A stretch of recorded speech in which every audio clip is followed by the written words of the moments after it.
Warning. There will be spoilers of The Devil's Liminal. This video contains a lot of upsetting subjects such as gaslighting, grooming, and sexual assault. The Devil's Liminal gameplay does have domestic violence, blood, drug references, strong language, and sexual innuendo. Viewer discretion is advised. Autumn is something I look forward to after the grueling summer heat. Seasonal holiday foods, yes, pumpkin spice and sweater weather. There's almost, of course, everyone's favorite holiday. It's Halloween. Let's be honest.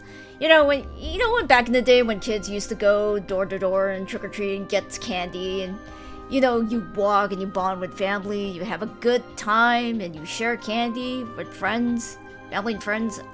I don't know if anybody remembered those times, because I remember those times, back in the 80s, 90s. No, I don't know if anybody does that nowadays, but, hey, but I do.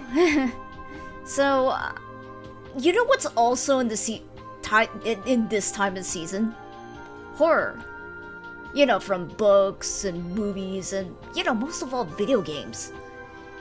As well, someone who has experienced back in the days of the 90s, the horrors of, the arcade games, such as Carnival and House of the Dead. Yeah, that's me. I'm the type of kid who has to sleep with their parents and has constant nightmares and sleep paralysis. I'm like the Weenie Hut Jr. when it comes to horror, and it's ridiculous because I was terrified, petrified even. I can't even touch a horror movie back then. Like I get scared of Are You Afraid of the Dark? Does anyone remember Are You Afraid of the Dark? God, scared the living bejesus out of me, especially about the immortal stuff. Oh god.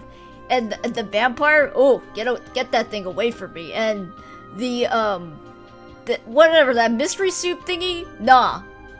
Get it away from me. Does anyone remember about the silly mystery soup?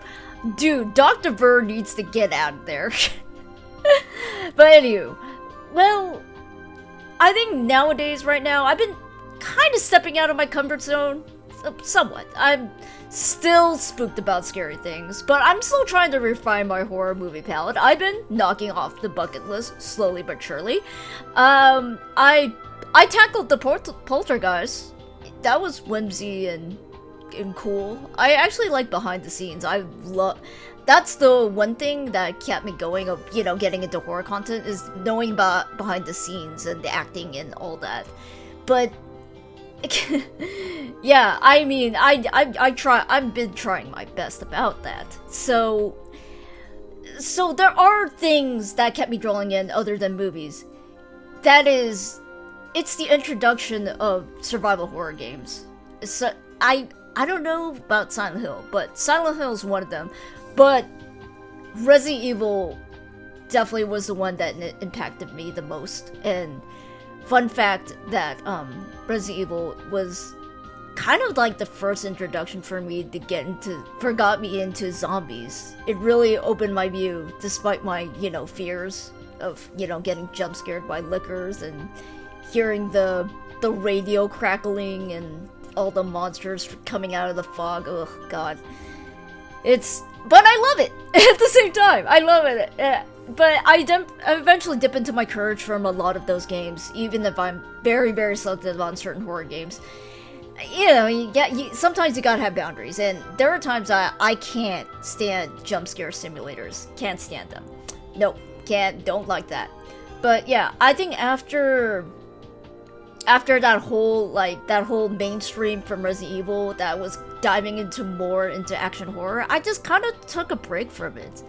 And I've only had limited Silent Hill games because back then they used to be 1, 2, 3, and 4. I unfortunately never finished 1. I definitely powered through 2, 3, and 4 for sure. But that was it. That was the limit for the Silent Hill, and that was like the only psychological game that got me interested. And so yeah, it was just, I took a very, very, very long break. And so I think nowadays, finally, I finally dive into more psychological themes such as I guess depending, but it's a thriller. But it's a little game called Alan Wake. So I really enjoyed it. It was kind of like the right mixture between Silent Hill and Resident Evil, because there was a lot of things to do and a lot of things to collect and figure out how to piece everything together with the script. But yet nowadays I kind of still lurk and, you know, watching through other horror games on YouTube and Let's Play, you know, what I usually do is I turn the volume down and so on and so forth. I'm still a little afraid of the spooky stuff, but yeah, I mean, sure. But the thing, what can always keep me going is the love of the lore in the characters. That's still never wavered for me, especially with the popular mainstream games. I can't deny that, honestly. But really, at the same time, there is another side of the horror genre for horror games, is the indie horror game scene. It's just very admirable to see, you know, what inspires them and, you know, how creative people can step up, and just to watch and, you know, what really transpired the mainstream to them, and what kind of creativity they could input.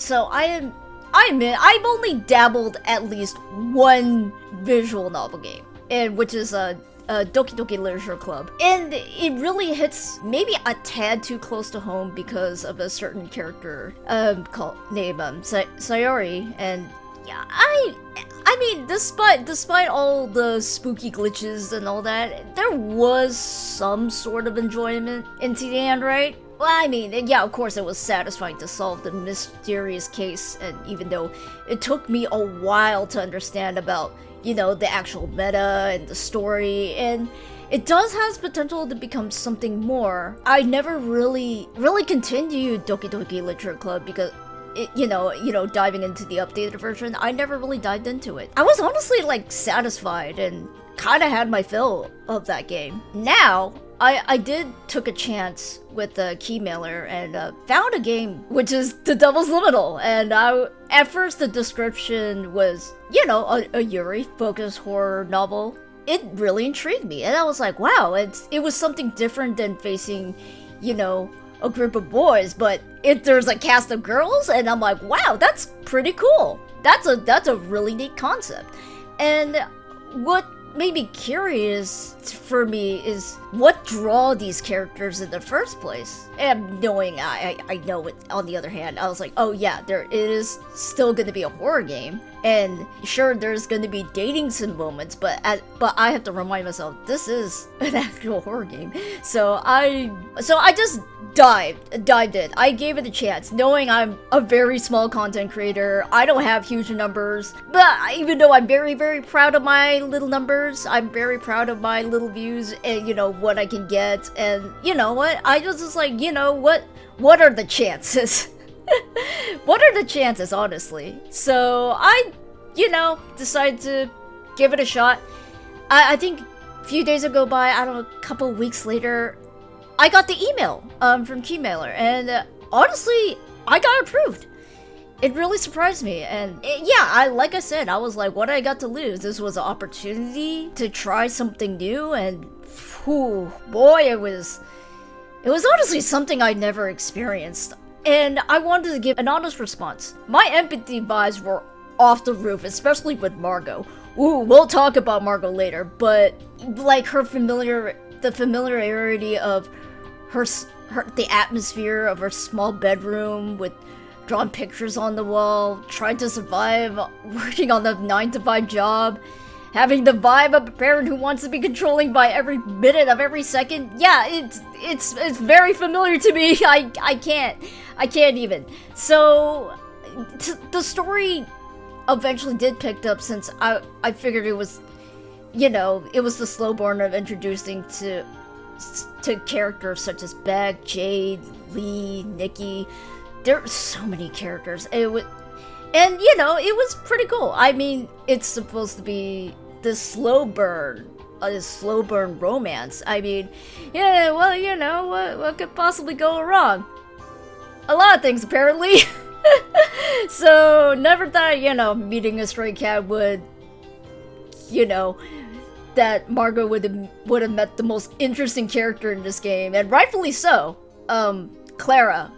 I'm sorry if I keep mispronouncing her. Clara. Because I know someone whose name is Clara, but, Clara. I think Clara. Okay, I'm just gonna say Clara. I will try my best. If I slip up, I'm so sorry. So, Clara, you know, see, this whole mysterious character vibe seemed to be very close up, very private, about who they are and where they came from. And as the plot was getting a little bit dark, and there were times I had to pause to remind myself that this is a horror game and not entirely a dating sim. Yes, it's a dating sim, but it's mostly a horror game. It's so cool to me that there is that fine balance, but, you know, the consequences as I got to know more about these characters, and especially learn about more about Margot. Oh my gosh, that surprises me. Oh god, Lee, on the other hand, man, what a jerk. I lost count how many times I yelled at my stream telling that all my homies hate Lee, go away. Honestly, I am, look, despite all me, you know, just ranting about how this jerk keeps ruining Margot's day, but on the other hand, I have no idea what he's going to do, but it's nonetheless, it's still upsetting. It is still upsetting. I know they do it on purpose. It is still upsetting, you know, to see Lee treating Margot like that, and I'm just like, look, just because you're an ex and you could, you know, clap back, and that doesn't mean you're high on almighty. I'm like, god, see, I'm all heated up now. Every time I think of Lee, and I'm like, oh man, it's that one character that everyone hates. All my homies hate Lee. So oh yeah, okay, aside from Lee, screw him, Jesus. Speaking of friends, can I just say that Jade is the MVP for this game? For being such a good friend, unlike Nikki. Nikki's debatable, god, I don't know what is going on with that girl, but jeez, look, I mean, look, I know there are people who gossip, but I kind of have a feeling there might be a catch of what is happening to her currently in that plot as I was going through it. But I don't know. I'm gonna see. I'm gonna have to wait and see how that goes, because it's one of those things that's like, am I upset about what happened to Nikki? Yeah, but we'll see about it. So, but when it comes to Jade, it's always like a fresh, bright sunlight to see her in the scene, and I was like, and then learning about, holy shit, music major? Yo, gives me joy, let's go. As someone who actually majors in art, I love Jade. Beth always seems to be so cool. And then she dropped out of nowhere in the middle of the night in Margot's bedroom. I don't know, that was always weird to me. That was always very suspicious. And she's always seems pretty cool, and she seems to care a lot to Margot, and I was like, that's cool, girl. Do you really like Margot, or is there a catch? Sometimes I just get very, very suspicious. I don't know. Maybe I'm just being, but at the same time, I don't know. Maybe it was just me realizing, I'm just being too empathetic, and maybe that could get me killed. I don't know about that. So, can we just talk about Clara? Clara was just a person I didn't expect to get to know her about her past, about her abusive mother, and her upbringing is absolutely terrifying. Oh my, it's horrifying, it's sad, it's depressing. Like, I don't even know where to even start with that. I mean, because the more I think about it, Margot and Clara has a lot of things in common. And as Clara starts to open up to Margot more, there's a side that no one really sees, and it's honestly nice to see Clara, you know, smile and just be happy for once. And to be honest, I just feel like I needed to protect her, even if she was raised by horrible people, and honestly still kind of questionable choice, you know, about her teacher being a cultist. But speaking, I kind of almost forgot about Clara's friend, Teresa? Jesus, names. I'm terrible at it. So, she's still a mystery as well. Seems charming on the outside, but there is that catch of, like, I don't know what it is about her. She's still mysterious. There's always a catch with each character, I swear to God, in this game. So, to me, honestly, Margot who is the main character, is someone who I relate to out of all the characters, from her upbringing and having to deal with her neglective, abusive parents, and especially her mother. Oh my gosh. I unfortunately have experienced this from my family, and this really hits too close to home. I did have to take breaks during my stream because sometimes it got a little bit too much. And it got really, really too much for me. But even though I knew the consequences, but knowing about the tone of her mother, I kind of brace for it and, you know, prepare. But there were times that it got really, really too much. But, you know, taking care of yourself is very, very important about that. And I didn't expect about Margot's dad.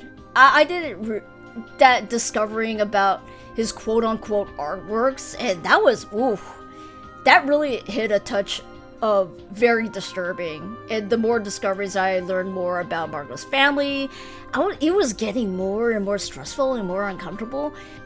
Yeah, and I know certain people, like real life people, like Margot's dad, unfortunately. To be honest, there is the one person, I don't know how I managed to get away from sexual assault. That's like a Christmas fucking miracle. I'm definitely one of the lucky ones that I caught on.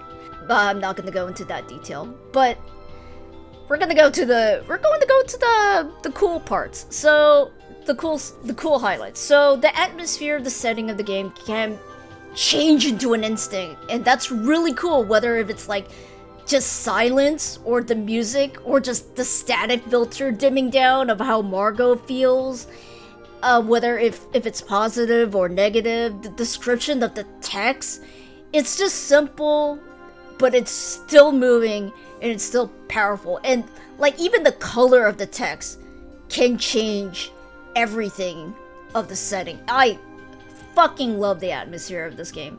Oh right, I forgot one more thing.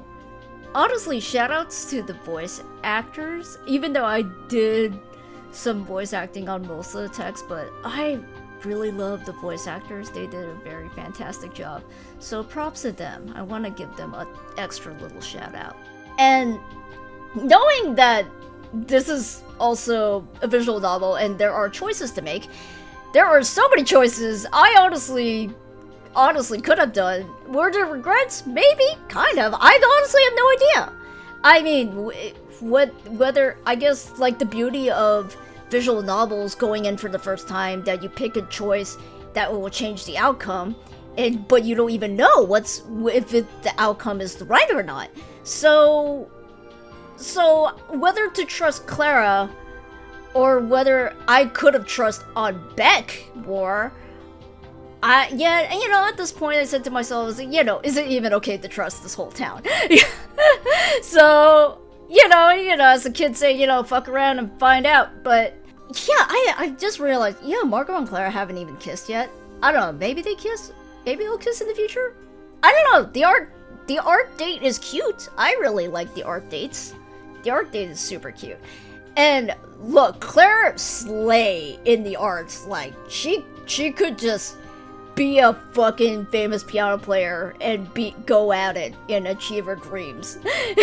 She can do so many things. It's crazy. So I haven't even talked about the dreams, the lucid dreams, the demon dreams. Like, oh my god, like the awful moments with Margot's mom and her choices. Like, oh my god. Yeah, we haven't talked about the mom, and it was just very upsetting. Like, there was a lot going on at stake, and oh my goodness, it gets pretty intense, not gonna lie. And especially, like, you have to dive into those dreams in order to, do the plot device about the demon. So, yeah, because they have to prep for the demon, and whether they're gonna come back or not. So, what I really haven't counted on is we gotta talk about the lucid dreams. So, the lucid dreams, you have the choice to pick the dreams of our past, and there are dreams of different people's past. And honestly, I could theorize, what these dreams mean and what connects to the story. Yet there are hints about something about islands? I don't know yet. This game made me really think a lot after finishing the early access of this game. I honestly just think about a lot of Margot's family, about Clara, sometimes Beck, but man, especially Margot and Clara. Every time I think about this game every now and then, it just made me reflect a lot about myself. You know, knowing what I've been through and reminding myself about, you know, I have to check up on my support group of people and friends who really care about me. And the past can only reflect so much about yourself. It doesn't reflect on who you are right now. There are people I know who will still think of the little girl in the past, but there are people who know the trans man who has a lot to give. The Devil's Liminal is such a dark story, but yet there is a comfort and curiosity that keeps me going to keep finding out what happens next. And honestly, I'm very excited of what's to come and with these characters' fates.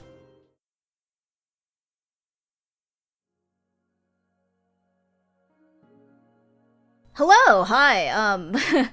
As I would had to say, thank you guys for watching this video. If you actually watched this whole thing, holy guacamoles, I'd be very surprised.